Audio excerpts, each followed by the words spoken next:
there was a time I felt the way about you. And it's not that we ever had anything really personal, but it's like, it really stemmed from when I battled Bishop White. You was hosting the battle, frontline, all that, whatever. And it's like when I was rapping, whether this shit was good, whether this shit was mediocre, whatever, regardless if this shit was bad, you was doing a lot during the battle. And I'm like, I'm trying to rap my shit, but I'm like, I don't understand why the fuck, because I think you ended up getting into it with a nigga during the battle. This was at, basically at Humphreys. Okay. This is the same night, I think Stumbles battle Theory, Gambit battle Pressure, QP battle Banks. This is that same night. I don't even remember this night at all. Yeah, bro. It was. Oh, I remember QP battle Banks. I remember that. That was the last event that Logic. That was the last event that Logic did when I remember QP battle Banks for sure. I remember that battle. That was it. So you was hosting, and then when I'm rapping, you was doing a lot of shit. And I'm like, yo. Oh, I got into a Greedy that day.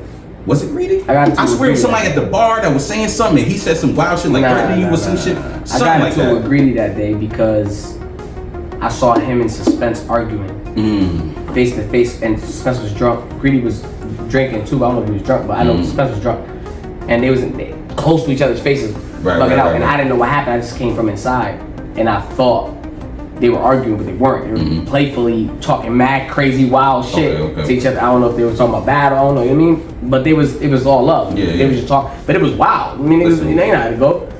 So what I'm saying is all relative to. So I got into agreement. So what you said is all relative to what I'm saying. So you was doing a lot during my battle, and I'm like, I'm trying to rap my shit, but I'm like, this nigga making faces, which ain't really shit, but nigga making faces, making little comments. I see like he's doing certain kind of shit because it's you know what I'm saying, frontline and shit. I get it. I'm like, but this shit is corny. And then you got into it with some nigga in the background or whatever, and then everybody left the battle. Only people that stand there is me and Bishop. Camera probably rolling. There's probably still some footage of that shit somewhere. Yeah, I got to see whatever. And it's like that battle never finished. Like, no, it never finished because I went outside, smoked a cigarette. He was like, "Yo, we gonna do the battle." I'm like, "I'm not fucking doing the battle again." Whatever. I got you tight that day. That's it. So my thing is like this. I always feel like I'm like, yo, I don't understand why this nigga City always has to be so tough or prove he a real nigga. Niggas believe him.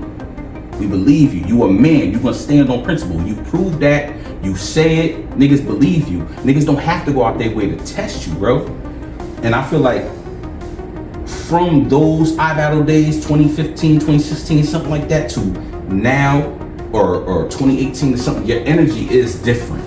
Your energy definitely is different. Like you just don't have to go out of your way. I feel like back then you was going out of your way, and I'm like, yo, you don't have to do that shit. I can understand the perspective 100%. Yeah. I really can, because you're not the first person to tell me like it seemed as if I wanted to be in situations. Yeah, like I said, Aaron, I'm like, he don't have to, or we believe him. Nah, you know what?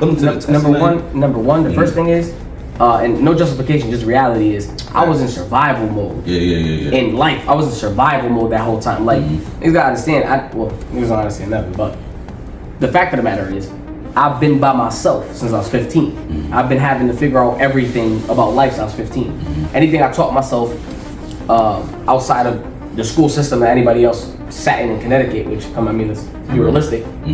I taught myself 2 languages.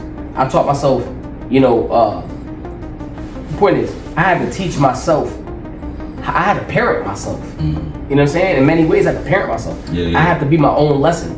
So, the biggest thing for me with how many altercations I got into in that time was because it wasn't so much that I cared if anybody knew I was tough. It was more because I almost was in a place, and you manifest things. I was in a place where I felt like it was inevitable. Like there were certain things I did, certain things that happened to our side. Like it was like inevitable. Like it was like, all right, it's gonna come to a head. Like somebody is gonna do something to me that is gonna be either I have to replace that or I'm not gonna be here. Like that, I was there. So like I was just constantly hostile.